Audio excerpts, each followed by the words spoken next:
Seconde épître de Paul aux Thessaloniciens. Chapitre 1.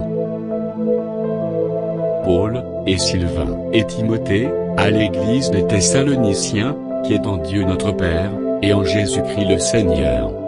Que la grâce et la paix vous soient données de la part de Dieu notre Père, et du Seigneur Jésus-Christ.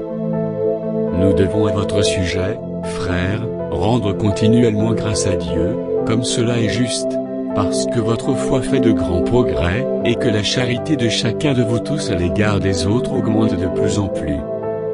Aussi nous glorifions-nous, de vous dans les églises de Dieu, à cause de votre persévérance, et de votre foi au milieu de toutes vos persécutions, et des tribulations, que vous avez à supporter. C'est une preuve du juste jugement de Dieu, pour que vous soyez jugés dignes du royaume de Dieu, pour lequel vous souffrez. Car il est de la justice de Dieu de rendre l'affliction à ceux qui vous affligent, et de vous donner, à vous qui êtes affligés, du repos avec nous, lorsque le Seigneur Jésus apparaîtra du ciel, avec les anges de sa puissance, au milieu d'une flamme de feu, pour punir ceux qui ne connaissent pas Dieu, et ceux qui n'obéissent pas à l'évangile de notre Seigneur Jésus.